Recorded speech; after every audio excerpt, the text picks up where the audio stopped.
Bonsoir à toutes et à tous et bienvenue sur Monaco Info. Je suis ravi de vous retrouver en ce début de semaine. Si vous aimez le rugby à 7, vous serez servi. Nous reviendrons sur la performance de l'équipe de la Principauté à l'occasion du championnat de France qui se déroulait sous forme de tournoi. Et Monaco est tout simplement vice-champion de France. Nous recevrons l'entraîneur de cette équipe toute jeune, Jérémy Ecardi. En basket, la Roca Team est sur une belle lancée. Après sa victoire en Euroleague vendredi, Monaco n'a fait qu'une bouchée de Cholet, 102-59 en championnat de France. Le résumé dans ce journal. Cette semaine, l'Opéra Garnier accueille Madame Butterfly de Puccini, un grand classique lyrique créé à la Scala de Milan au tout début du XXe siècle. Et enfin, nous retournerons à Dubaï pour la suite de notre série de reportages consacrée à la Journée nationale de Monaco qui s'y est déroulée le 13 novembre en présence des plus hautes personnalités de la Principauté. Aujourd'hui, nous aborderons les liens qu'entretient Monaco avec les expositions universelles à travers le temps. Débutons ce journal par du sport. Le Monaco Rugby 7 était à Paris ce week-end pour disputer le tournoi final de l'Inextinso Super 7 réunissant les 8 meilleures équipes de France. Et à l'issue, Monaco est devenu tout simplement vice-champion de France en rugby à 7. Et nous sommes avec l'entraîneur du Monaco Rugby 7, Jérémy Ecardi. Bonsoir. Bonsoir, merci pour l'accueil. Quelle est votre analyse, tout simplement, sur cette saison? Parce qu'il faut le rappeler, le club a vu le jour il y a 2 ans seulement. L'expérience est quand même très belle. On n'a pas gagné cette finale, mais on a quand même fait 3 finales sur 4 tournois, avec à chaque fois un turnover de joueurs. On a utilisé 28 joueurs en tout sur les 4 tournois, et à chaque fois, on a 4 entraînements de rugby pour préparer chaque tournoi, donc c'est quand même très peu. On parle du résultat justement de ce samedi avec une victoire en quart face à La Rochelle, une victoire en demi face au Racing, les tenants du titre, et enfin en finale une grosse équipe des Barbarians. C'était compliqué. Parlez-moi de cette finale. On a senti qu'ils étaient imprenables en face. Je me trompe? Imprenable, je sais pas. Après, je connais bien le rugby à 7. J'ai regardé la finale 2 fois. On a fait que défendre pendant les 4 premières minutes. On a eu un ballon avant la fin de la première mi-temps. On a réussi à marquer.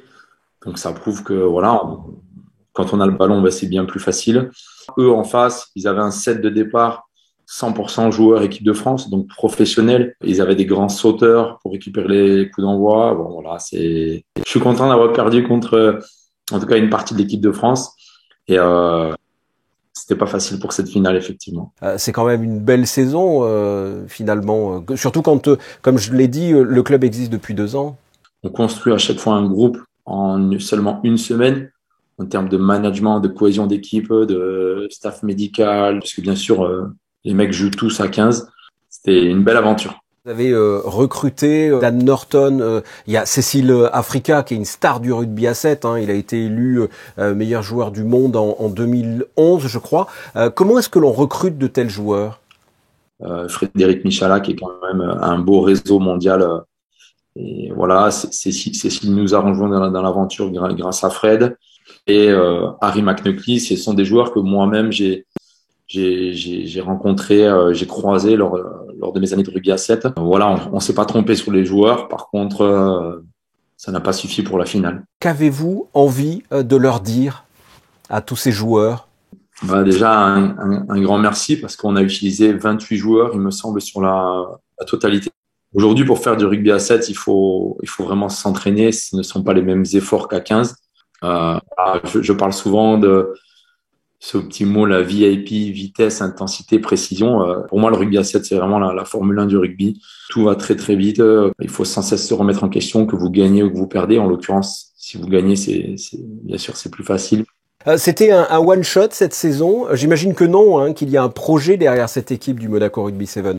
Il faut le reconnaître, il y avait 0 joueur de Monaco, tout simplement parce que la Ligue nous interdisait la LNR nous interdisait de prendre des joueurs du monde amateur. Effectivement, le projet de demain, c'est d'avoir l'année prochaine quelques joueurs de Monaco. On va travailler sur une équipe développement de rugby à 7.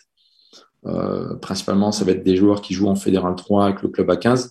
Et pourquoi pas, dans quelques années, avoir au moins du 50-50, voire une majorité des joueurs qui jouent à 15, mais dans le club de Monaco.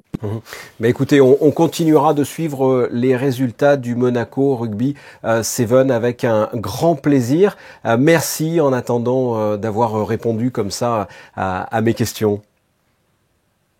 Merci beaucoup. Passez une bonne soirée. Voici, on change de sport. En basket, après le très beau succès vendredi soir en Euroleague, la Roca Team a signé une nouvelle démonstration face à Cholet pour la 8e journée de Betclic Elite. Résumé du match avec Yannick Debever sur des images d'Olivier Bonello. Malgré 43 points d'écart au coup de sifflet final, le début de match est poussif pour Monaco. Ce sont les Choletais qui prennent rapidement l'avantage. Yacouba Ouattara commence alors son show avec un 3 points d'abord, un énorme poster comme il en a le secret, et 2 lay-up pour inscrire 9 points dans ce premier quart-temps. Cholet n'est pas loin et Cholet finit même devant à la fin de la première période. 25-24 grâce notamment à Dominique Artis, lui aussi auteur de 9 points. En deuxième quart-temps, Monaco inflige un 12-4 à Cholet, obligé de prendre un temps mort. Mais rien n'y fait, Monaco décolle à l'image de ce dunk de Donta Hall. Westerman à 3 points, puis Rob Gray conclut cette première mi-temps 51-34 pour Monaco. Au retour des vestiaires, l'écart est fait. Les visiteurs ne trouvent plus de solution et Ouattara reprend du service. L'ailier signe 3 tirs longue distance consécutifs. La défense monégasque est intraitable et l'écart monte jusqu'à 34 points en faveur de la Roca Team sur ce panier de Brock Motum. 81-47 au début du 4e quart-temps. L'affaire est pliée mais la Roca Team reste sérieuse et se fait plaisir.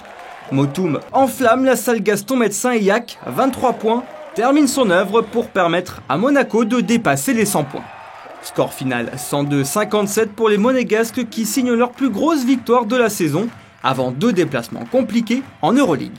On ne pouvait pas perdre ce match-là parce que c'est bien de jouer en Euroleague, mais il faut gagner aussi les matchs de B-League.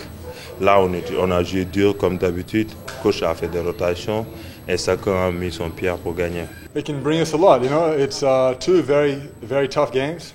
Maccabi and FS both away. They're tough, so it'll be a good test for us to see where we're at and hopefully we can pick up 2 wins. Et prochain rendez-vous pour la Roca Team en Euroleague, mercredi soir à 20h05 face au Maccabi Tel Aviv, à suivre en direct évidemment sur Monaco Info. Passons au point info avec vous, Christinda Tomel, bonsoir. Un résultat plutôt bon pour Charles Leclerc lors du Grand Prix du Brésil.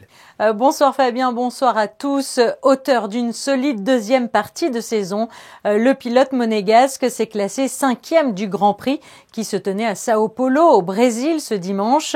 Et lancé depuis la 6e place sur la grille, Charles Leclerc a parfaitement négocié son départ et a su gérer sa course et ses pneumatiques. Pour la 4e fois consécutive, Charles Leclerc a terminé dans le top 5 d'un Grand Prix, une régularité singulière dont a fait preuve le pilote de Ferrari ces dernières semaines, qui s'affirme ainsi comme le meilleur pilote derrière le fameux quatuor formé par les pilotes de Mercedes et Red Bull. Un Grand Prix remporté par Lewis Hamilton. Prochaine étape ce week-end au Qatar. Christinda, la principauté de Monaco, était présente au Tourism Innovation Summit de Séville. Oui Fabien, la 2e édition du sommet sur l'innovation touristique qui réunissait à Séville plus de 500 congressistes s'est tenue il y a quelques jours seulement. Le thème de cette édition, la vision et le repositionnement du tourisme pour une reprise post-Covid. La principauté était bien sûr représentée. Par ailleurs, ce déplacement a également été l'occasion pour l'ambassadeur de Monaco de rencontrer les autorités de la région d'Andalousie et de la ville de Séville afin de discuter des opportunités de collaboration dans les domaines de l'économie, des nouvelles technologies, de l'éducation et de la protection de l'environnement. Et puis, avis aux voyageurs de la SNCF. Effectivement, la direction de la prospective, de l'urbanisme et de la mobilité fait annonce de plusieurs préavis de grève déposés. Donc, le trafic SNCF risque d'être fortement perturbé ces prochaines semaines puisque le préavis de Sudrail débute demain à 6h et se tiendra jusqu'au dimanche 16 janvier à 20h. Et le préavis des cheminots commencera quant à lui demain, mais cette fois à 19h et ce jusqu'au jeudi 18 novembre, 8h du matin. Merci Christinda. Premier opéra en version scénique de la saison pour l'opéra de Monte-Carlo. Madame Butterfly de Giacomo Puccini, créé à la Scala de Milan en 1904, est de retour sur la scène de la salle Garnier après plus de 10 ans d'absence. Reportage de José Sacré et Serge Prémont.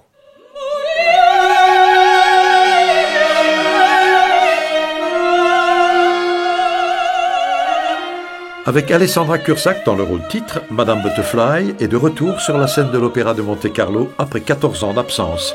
Avec l'Orchestre Philharmonique de Monte-Carlo sous la direction de Gianpaolo Bisonti, les chœurs de l'opéra dirigés par Stefano Visconti, Madame Butterfly de Puccini nous parle aujourd'hui avec autant de force qu'il y a plus d'un siècle. Ce qu'il y a d'extraordinaire dans cet ouvrage de Puccini, particulièrement réussi, c'est à la fois sa dimension politique, qui est multiple, plus complexe qu'on ne le pense. Bien sûr, c'est une attaque et une critique du colonialisme, mais pas simplement.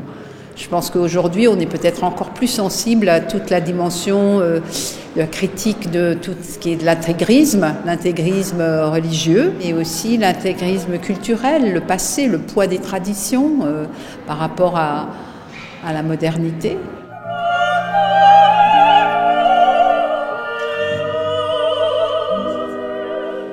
Au-delà de cette dimension qui est exposée de façon presque tragique, il y a aussi toute une dimension dramatique, c'est-à-dire plus quotidienne, plus dans laquelle chacun peut s'identifier. À la fois, ces personnages portent des destins tragiques et en même temps, ce sont des personnages qui sont extrêmement humains.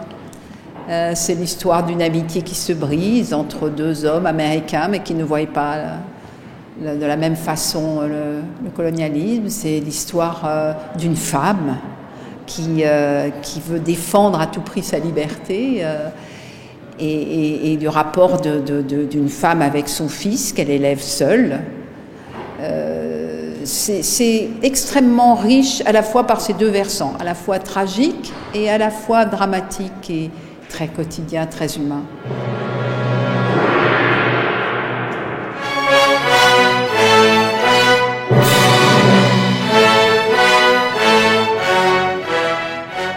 Trois représentations de Madame Butterfly sont prévues les 16, 18 et 21 novembre. On vous retrouve Christina pour le reste de l'actualité en bref. Hilde Hey a été récompensée pour son soutien envers les femmes qui veulent se lancer dans l'entrepreneuriat. Et oui, Hilde Hey, figure emblématique de l'association des femmes entrepreneurs de Monaco depuis 2004, vient d'être honorée dans la catégorie des prix entrepreneuriat par l'Alliance internationale pour les femmes.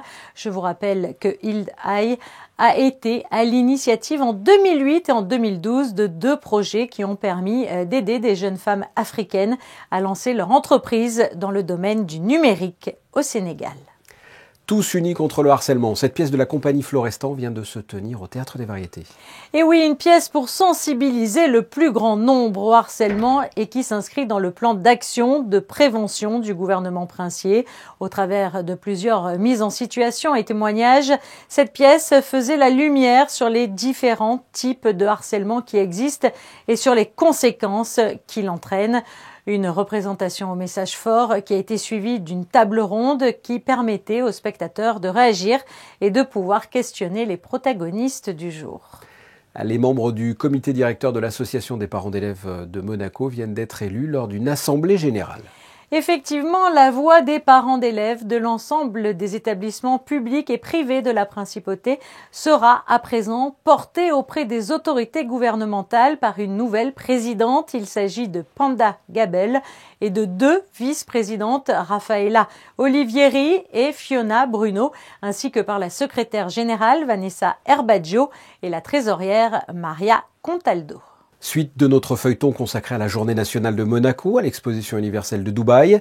Nous vous avions présenté le déroulé de la première partie de cette journée rythmée avec notamment la signature d'une convention fiscale bilatérale ayant pour objet l'élimination de la double imposition en matière d'impôt sur le revenu et la prévention de l'évasion et de la fraude fiscale avec les Émirats arabes unis. La deuxième partie était plus axée sur des représentations culturelles du savoir-faire monégasque. Alexandra Pani et Sylvain Péroumal vous emmènent dans les allées de l'Expo Dubaï 2020 et le rapport qu'entretient la Principauté avec les expositions universelles à travers le temps dans ce Focus Info de fin d'édition.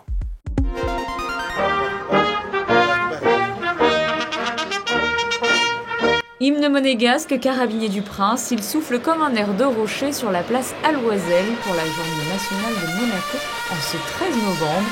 Autour du prince souverain et de sa sœur, la princesse Stéphanie, une large délégation a fait le déplacement. Levée de drapeau et discours au programme pour marquer le début de cette journée festive. Il s'agit de la 20e journée nationale depuis l'ouverture de l'exposition Dubaï 2020, des événements qui mettent à l'honneur le pays participant mais cherchent également à tisser des liens avec le pays hôte. Monaco has a lot to offer. And as the UAE has set an example for the world in terms of its swift development, there is quite a bit of synergy between our two countries, which we look forward to exploring further at our expo and beyond. Créer des synergies entre les Émirats arabes unis et la principauté de Monaco, tisser des relations sur le long terme, aussi bien dans les domaines du tourisme que de l'investissement. La très grande qualité des relations de Monaco avec les Émirats arabes unis, et notamment avec la ville de Dubaï, ça représente aussi la place qu'occupe Monaco, qui est certes un petit pays, mais qui est un pays important par toutes les valeurs qui sont véhiculées et que l'on voit d'ailleurs dans ce stand en termes d'environnement, en termes culturels, de développement durable. Tout cela est très positif et montre l'importance qu'a Monaco. Le début de journée très protocolaire a laissé place à une après-midi sous le signe de la culture. Sur la scène du Jubilee Park, une troupe d'artistes acrobates du Monte Carlo Festival. Plus tard, toujours sur la même scène, c'était au tour de l'orchestre des Carabiniers du Prince, avant de refermer cette journée nationale avec une représentation des ballets de Monte Carlo au Millennium Theatre, une occasion de présenter le large éventail du paysage culturel monégasque. En un mois et demi, Dubaï 2020 a annoncé avoir reçu 3 500 000 visiteurs, des chiffres très satisfaisants malgré la crise sanitaire, un nombre qui fait écho au bon taux de participation sur le pavillon monégasque depuis son ouverture le 1er octobre. L'expo a démarré très fort, nous avons eu un très beau visitorat. Il y a une petite baisse la semaine dernière due on ne sait quoi, mais c'est général à l'expo, c'est l'ensemble des pavillons. Ceci dit, pour ce qui nous concerne, à ce jour, nous dépassons les 230 000 visites en un mois et demi, ce qui est totalement dans les normes espérées, dans ce que nous espérions recevoir comme visitorat. Donc je suis très satisfait du visitorat. Monaco a commencé à participer aux expositions universelles de la 5e, inaugurée à Vienne en 1873. Depuis, la principauté s'attache à y participer le plus souvent possible, que ce soit pour les expositions universelles ou spécialisées. Les premières se tiennent tous les 5 ans pour une durée de 6 mois, contre 3 mois pour les expositions internationales, qui s'inscrivent dans l'intervalle entre 2 expositions universelles. Avant Dubaï, les visiteurs ont pu découvrir pour les plus récents les pavillons de Shanghai en 2010, Milan en 2015 ou Astana encore en 2017. Presque 150 ans séparent la première participation de Monaco à l'exposition de Vienne de celle de Dubaï. Le prince souverain a lui rappelé dans son discours son tout premier souvenir d'une exposition alors qu'il n'avait que 9 ans à Montréal en 1967 avec ses parents. L'objectif de ces expositions est avant tout de diffuser sur la scène internationale l'image Monaco, les savoir-faire, innovations et thématiques clés soutenues par la principauté. Ça prouve, je crois, l'attachement de la principauté à cette plateforme unique que sont les expositions universelles ou internationales. C'est non seulement de présenter la principauté dans tous ses aspects, qu'ils soient économiques, culturels, sportifs, de l'innovation, des technologies, maintenant aussi de l'environnement, mais aussi de participer à ces échanges et à ces dialogues qui sont tellement importants entre les pays, entre différentes cultures, et de créer et de faire partie, si vous voulez, de façon pleine et entière à la communauté internationale. Des thématiques qui ont su évoluer avec le temps et les priorités accordées par Monaco. Les expositions universelles plus généralement, mais celles de Dubaï plus particulièrement, se veulent comme des lieux d'échange et de partage. La thématique de cette année étant connecter les esprits, construire le futur. Une connexion essentielle avec les 192 pays participants de cette année. Dernier épisode demain avec notamment la représentation de la compagnie des ballets de Monte Carlo au théâtre Millennium de l'exposition universelle. Passons à la météo. Y a-t-il une amélioration pour demain ?